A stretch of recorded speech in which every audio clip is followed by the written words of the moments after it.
Cool K here. Do I have the infamous, the famous, the noteworthy Bruce Gold on the line with me? Well, at least one of those three, yes. Hi, Mr. Bruce. Hi.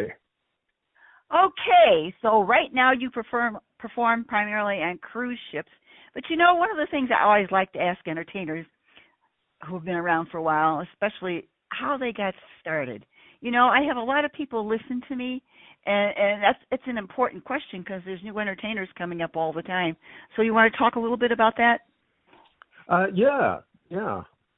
You know, it's interesting. I was just talking to somebody last night who was an actor, and I said, you know, were you the kind of person who was really outgoing and always had to be the center of attention and put on little skits, or were you more subdued and more introverted? And I think a lot of people in show business are outgoing introverts, which is kind of interesting because we're the ones who are standing there, the center of attention, but a lot of us feel very comfortable in that situation because we're in control of it to some degree, as opposed to just walking around in our normal life where we might be more introverted. But how I got started in show business is a very familiar story. I got a magic set when I was a kid, and I opened it up, and I expected it to be filled with miracles. And what did I find? Instructions. And that was the first lesson, that magic is not a power to be possessed. It's a skill to be mastered. So naturally, I didn't read all of the instructions, and and then it was many years later, I guess. Well, maybe not many, but when I was 14 years old, a magic shop opened up in my local town in Florida, and I got to go and see the demonstrator do the trick for me, and that kind of changed everything because I wasn't like reading instructions. I was seeing what it was supposed to be, and then I just started buying more tricks. My parents were like, "What are you spending your allowance on that for?" and then, pardon me, I cobbled together a little show, and I started performing at backyard carnivals and birthday parties, and then events, and then I studied theater in college. But I think everybody who is in show business has that very similar origin story. At least in my end of the variety arts, we see somebody who does what we do, and they make it seem more graspable and real for us. Okay. Well, what do your parents think of it now? Well, you know, it shows a lot of love because when I was 16, 17 years old, they saw that I was very serious about what I was doing, and I was making some money doing it. Wow. Locally, and they supported it. Because they, you know, God bless them, they wanted their child to be happy. But all a parent really wants for a child is safety and happiness. And show business does not sound like the safest choice. No. Right? So for them to be willing to allow me to pursue that without their discontent was kind of a big thing. Okay. But you're related to Houdini. Don't you think that has something to do with it? Yes, that's right. In the universe, there are no choices. It is all predestined. Actually, it's a very distant relationship. One of my cousins married one of his cousins many, many years ago. So not a blood relation, you know, barely a twig on a family tree. But when you're a kid and you find out you're related in any way to someone famous, it kind of opens up windows in your imagination. And when I found out that I was related to Houdini, I'm like, oh my gosh, maybe I could be, a magician. And the story that I tell is that I was practicing to be a world famous escape artist because, of course, that's what you do. You don't practice to be a budding hope to be escape artist. Whatever it is, you go right to the top, right? And so I had my sister lash me to a lounge chair and push me into the swimming pool. And in 4 minutes, the paramedics were called to resuscitate my mother, who'd seen the splash and thought the worst. I escaped, of course. But she said, maybe the escape thing isn't for you. Maybe you should. And so I chose comedy magic, and then that way, if I die on stage, I get another shot the next evening. Okay, all right. So now another important question is, as you were going along, do you remember some of your first paid performances and where they were? Yeah, I mean, I got $35 to do a birthday party, and I think I had done about 35 minutes of a show. And I thought, $1 a minute. Oh my gosh, this is what a racket! I am in the right business. I'm going to be a millionaire. This is, $1 a minute. It seemed like all the money in the world to me at that tender young age. But yeah, it was mostly like, birthday parties for the kids in their neighborhood, and be $20 or $40, and then slowly work my way up the monetary scale. Okay, so what was your first big show? What was my first big show? Mm-hmm. What do you think? Well, as I got older and in my later teens, I started doing things like shows at the mall and shows for some events and companies. And one of the things that I did, there was a benefit show in a theater, and I was part of the cast. And so there was a program that was printed, and, it was in the paper. And so that was kind of like, wow, I'm in a real theater, real lighting, real stage, real sound. And so I remember that as feeling very formative, that I had gone from a backyard or a living room or a banquet hall to a real stage. Okay. Bruce, not everything performers do. Sometimes they have bad experiences. Do you want to talk about any of that? Why? What have you heard? Well, realistically speaking, if people are going to start and want to be involved in things like this, they need to know that there's bad spots too. I mean, bad experiences. Yeah. There were moments when props broke, which is not always ideal. And I was able to, sheepishly grin my way out of it and make them think that it was part of the show. Okay. But I think that we become, it's common in show business to become a harsh critic of your own work sometimes. And so even though an audience might have thought that the show was fantastic, maybe there was something that didn't go the way I wanted it to. And that's, of course, the piece that I would focus on. As far as bad experiences go, I can tell you that I was performing at the Magic Castle one evening, and I have the good fortune that I'm doing comedy magic. So, people, sometimes when things go awry, it looks like part of the show. And it also it also proves to me that the journey to get there from start to finish, the plot of what I'm doing was imbued with enough entertainment that when I got to the end, they didn't get the expected result where things worked out the way they were supposed to, but they didn't work out, which became funny, and no one was disappointed because the journey to get there was entertaining. If it was all hinging on the climax of the trick operating in 100% correct fashion, then that would have been a big disappointment.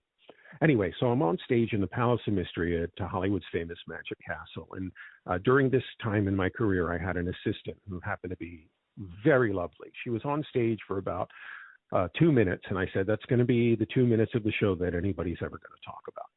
And what this was is I had put a blonde wig on a wig head on top of a mic stand. I pulled the mic off and jammed the wig head on it. And then basically I put it horizontal or parallel to the floor, and I throw a cloth over it and I make it float like a floating lady. And then at the end, I pull the wig head back off, and I'm holding a banner, and I place it on the edge of the banner, and the head starts to, like, kind of behind the banner, move around by itself, and I'm having a little mock conversation with it. And then I raise the banner, and then I drop it, and there, instead of being just a blonde wig with a wig head, was an entire real life woman in the same blonde wig. And it really was stunning. I mean, it took place in the middle of the stage. They had no idea where she came from.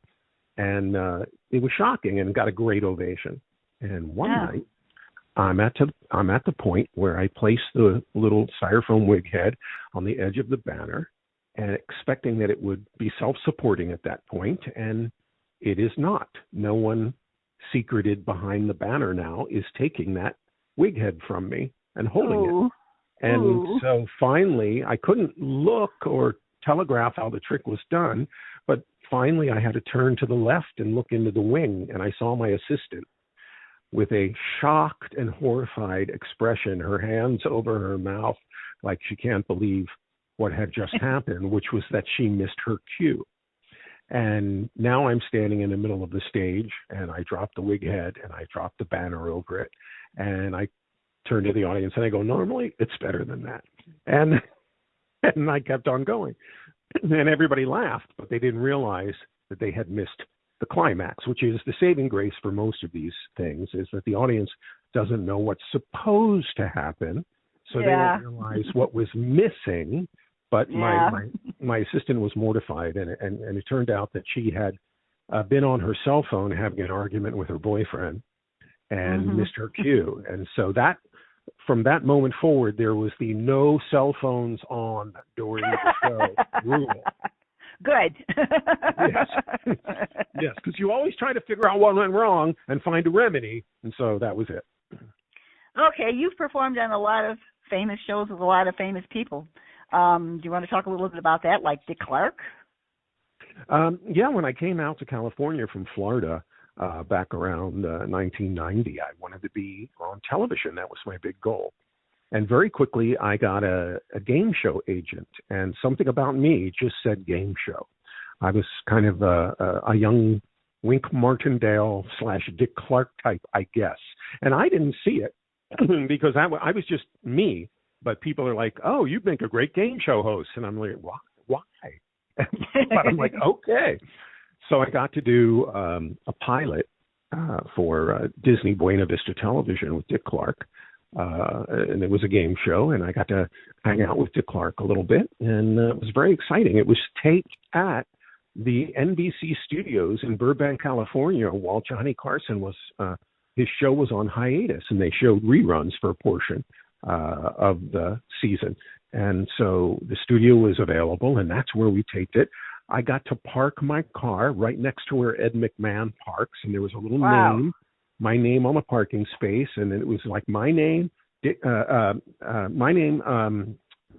Johnny Carson's sidekick, Ed McMahon. It was my name, Ed McMahon, and then Johnny Carson.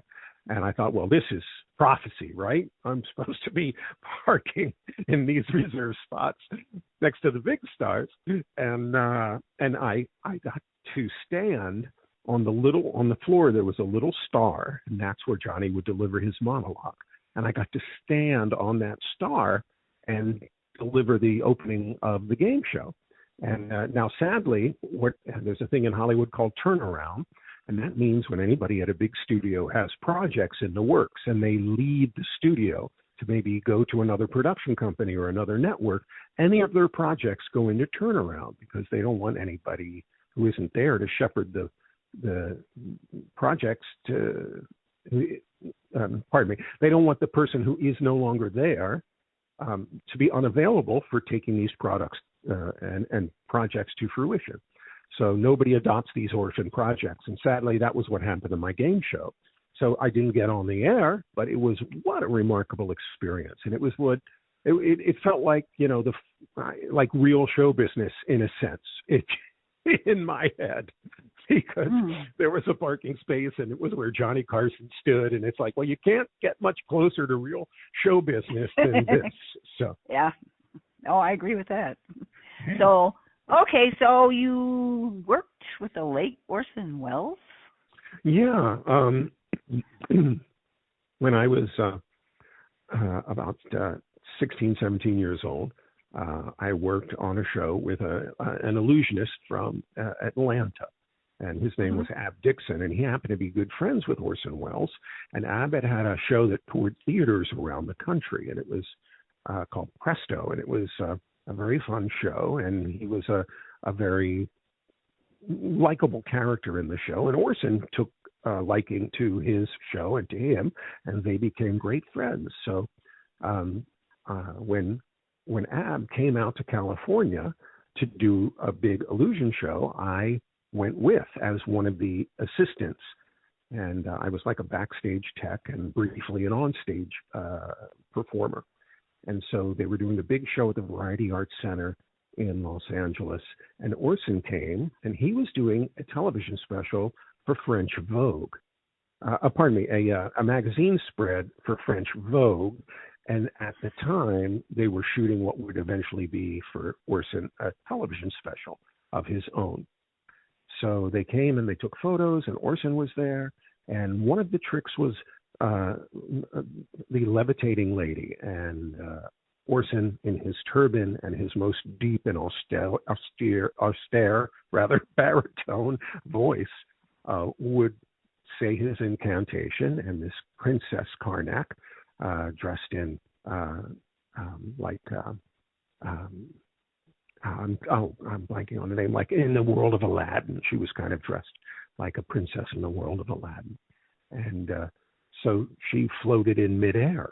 And the plot was that she was holding the ribbon of a helium balloon, and a madman, in the plot of the trick that Orson was filming, a madman was to run in with a gun and shoot the balloon, and then the balloon would slowly deflate, and yet held aloft by the power of the magician, Princess Karnak would remain aloft. And the tech team was trying to figure out how to make the balloon slowly deflate on cue.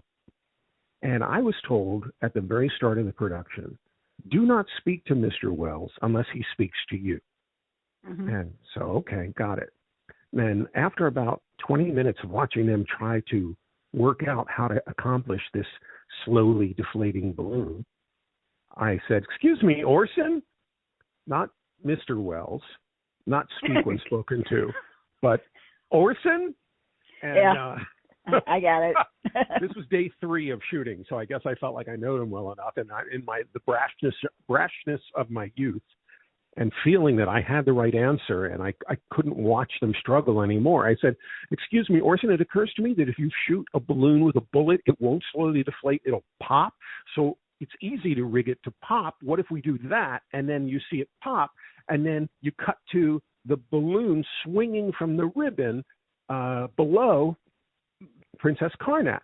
And now every shocked face in the room turns from me to Orson, who is a famously irascible person, and they're ready for the severe tongue lashing I'm about to receive from him. Mm-hmm. And he just stares at me for several seconds, and then he says, the logic of that is impossible to argue with. That is how we'll do it. and now that was a horrible impression of his voice, but trust me, if Orson said something to you, his resonant baritone voice was, you would do it. Anyway, so that's how we did it. And afterwards, he signed a glossy 8x10 photo of me. Signed a photo for me.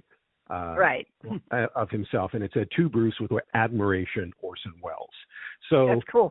The story in a nutshell is, I told the Oscar-winning director of Citizen Kane how to stage a shot in his film when I was in my teens. Well, it sounds like you had a lot of good experiences and really not many bad ones. Are you a married man? No, I've managed to be a moving target most of my life. So although I've had some extended relationships, I never went down the aisle for matrimony. Okay, well, that makes it easier in a lot of ways, I would think. Yeah, it's funny when I tell people I work on cruise ships, most often people go, oh my gosh, that's so great, you're so lucky, and all of that. And I'm very grateful to do that. And then every now and then somebody will go, oh my gosh, you travel by yourself all the time? That must be so lonely. And I think, wow, these people have a very different and far more empathetic worldview or view of life than these other people. But it's a trade-off, not being married certainly makes me the lord and commander of my time, but it also means there's a lot more alone time in the process. So. Well, I've interviewed a lot of magicians, and it sounds to me like guys spend a lot of time working on your act and thinking about what you're doing, so maybe not. Yeah. Yeah, I mean, I think that's anybody who's in that kind of the variety arts or, a singer, dancer, actor kind of thing, is that it becomes not just something you do, but something you are. And so if your mate doesn't understand that, it can make for a very tenuous and rocky relationship. Mm-hmm. So I've been fortunate that I've been in relationships with some gals who were, very understanding and some that weren't. I remember when I was working ships, I would do 2 weeks a month. And one gal that I just started dating, she goes, "You're going to be gone for 2 weeks?" And I said, "Yes, uh-huh." And she said, "Well, what am I supposed to do?" And I thought, well, what do you do before you met me when I'm not here? I couldn't, it didn't occur to me that other people didn't have their own fire burning and that they had things that they found fulfilling in their life. And I realized for some people, the relationship is that big thing that's fulfilling. And for them to wake up in the morning and have their partner not be there, it's very odd for them. Since I've been in show business practically my whole life, it didn't seem odd to me at all. Mm. Well, let's discuss this. You had your own, yeah. Well, you had your own TV show, the Bruce Gold Show.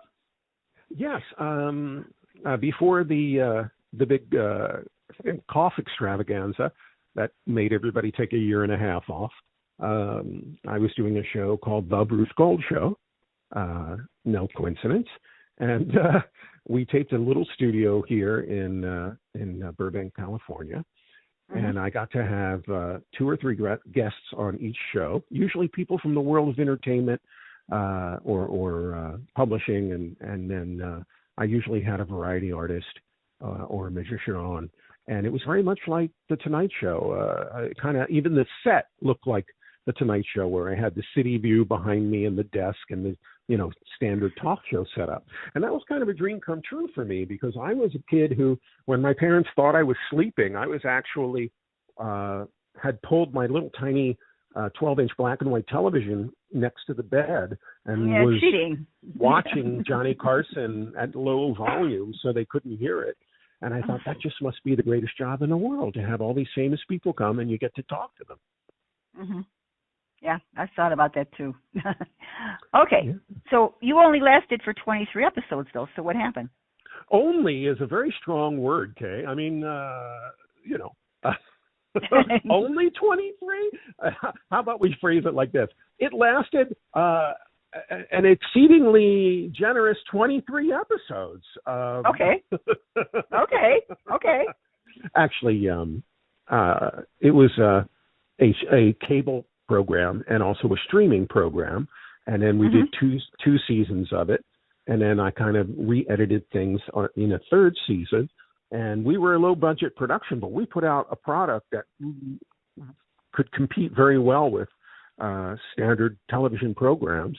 But then during the pandemic, we took a break from it, and then we haven't started back up.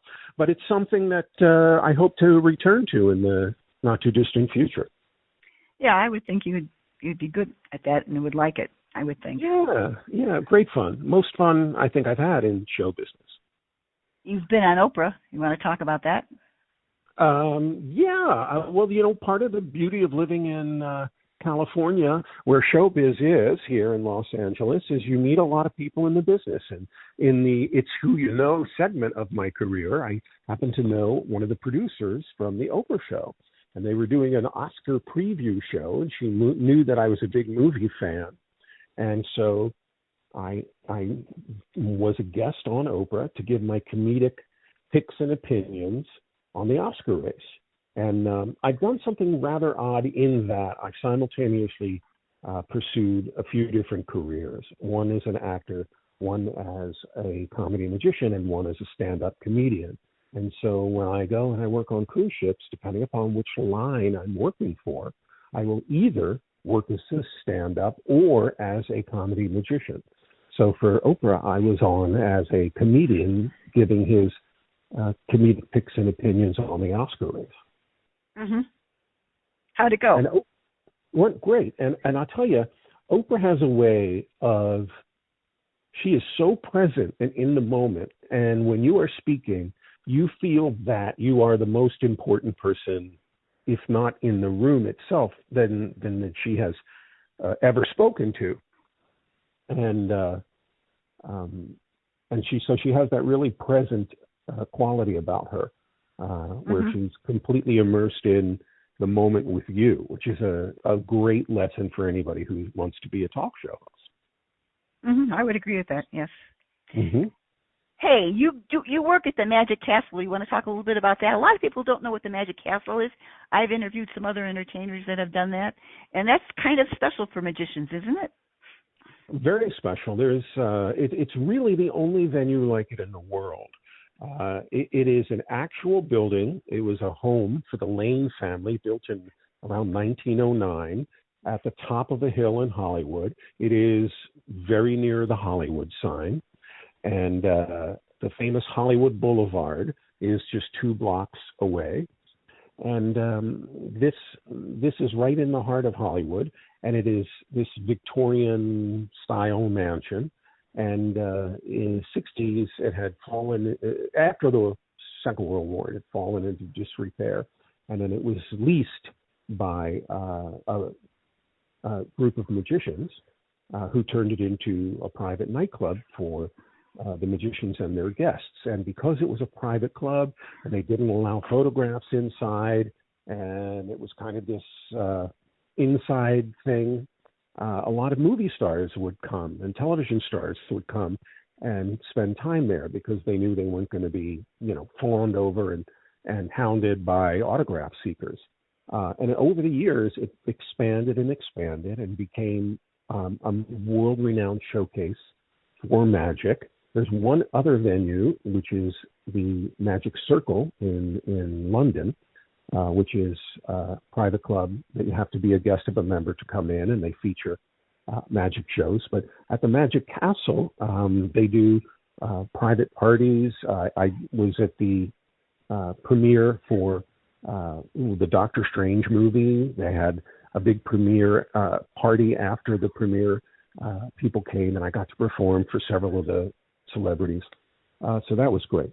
But every night of the year, 52 weeks a year, with the exception of the few evenings they're closed for a particular holiday, they present magic. More magic in that building takes place in one night than most people see in a lifetime, because they have rooms that feature close-up magic, parlor, or as it's known, stand-up magic. They have a little 40-seat theater in the basement. They have a nearly 200-seat theater upstairs. And so there are like 5 or more opportunities to see magicians perform on any given evening, plus fine dining, plus 5 bars. And people come and we make them dress up in coat and tie or elegant evening attire for women. And they come and see magic. And they're the best audiences in the world, because they really have come there, and it's not inexpensive. So they know what they've come for, and they're anxious to see it. And it's the stage. I played it so often. The Palace of Mystery, which is the largest room, is the stage I played most often there. And over the last 30 years, I've gotten to perform there, except for when they closed down during the pandemic. And I'm probably more comfortable on that stage than any other stage in the world. So I feel tremendously fortunate to be associated with the venue and to have been a member for 30 plus years. Yeah, it sounds like a very spooky building, which is probably why you feel comfortable there. Yeah, well, there are some. We have an invisible piano player, and we have an entity that haunts the phone booth. We have this old phone booth. Some people won't know what a phone booth is, but but there's a lot of attractions there. And it does look very Haunted Mansion-like in a way. But unlike most venues that are built at theme parks or attractions, and, they weren't there 14 months previous, and then boom, there they are. And so there's no real history to them. They're just an attraction. Whereas the Magic Castle has grown since the 1960s, and prior to that, it was an actual family home. And so it's got this tremendous history. Hmm. So where do you see yourself going, Bruce, from here? Well, Burbank, I was thinking, probably to El Pollo Loco, and for lunch. No, well, I'm very fortunate that I'm still in the business. That's the only trick to making it, is staying in the business. And I get to do something I love, in the sense of being on stage as a comedian and a comedy magician. And I want to continue to do that work and travel the country. And the people that I've made friendships with over the years become kind of like my surrogate family, in addition to my own. And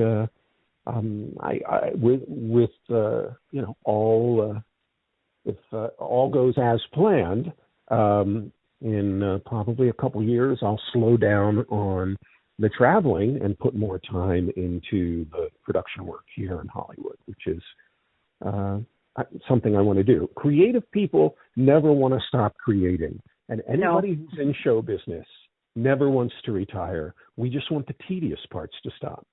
So, yes. I would really agree with that. Absolutely. Yeah, right? Yeah.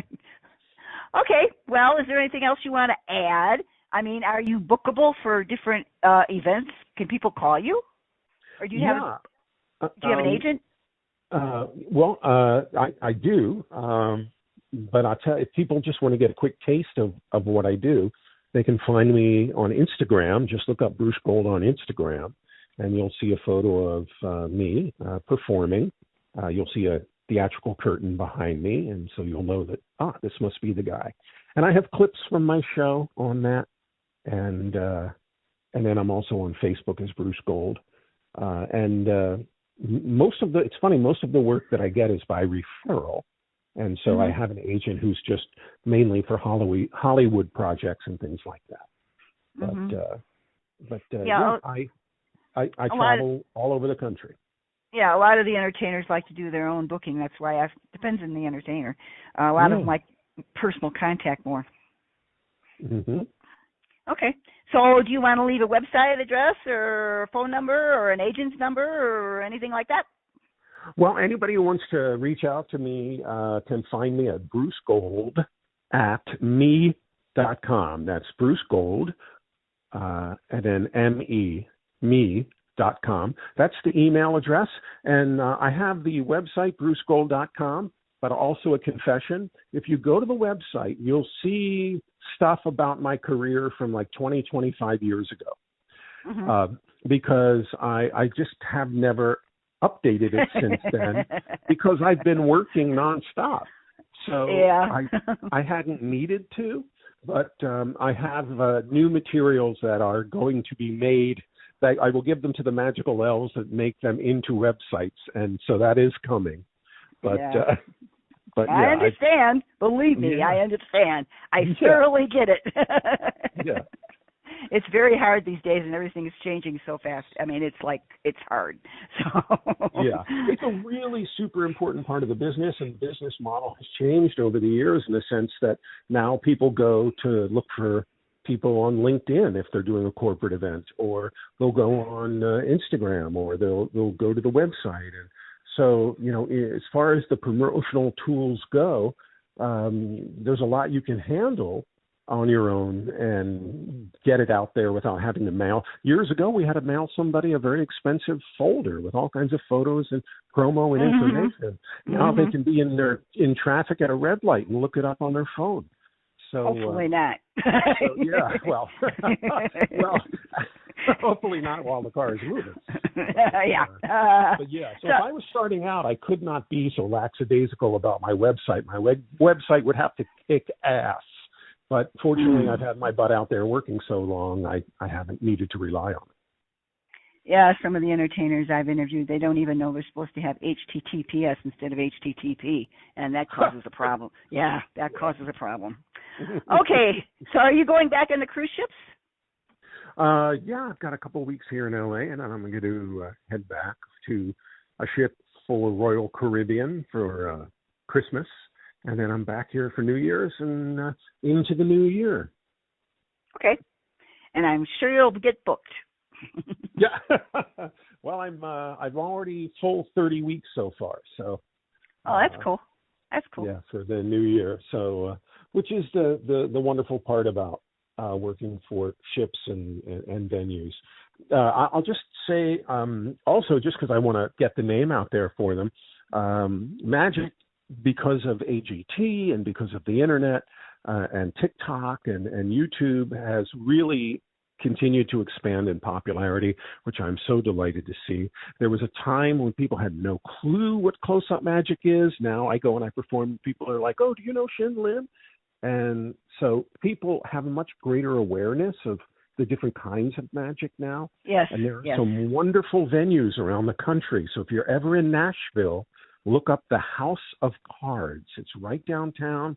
It's below the Johnny Cash Museum. It's another, like a mini magic castle, in the sense that they have fine dining and close-up magic as well as a stage show. And then there are some venues called Mystique Dining. There's one in Salt Lake City and one in San Diego.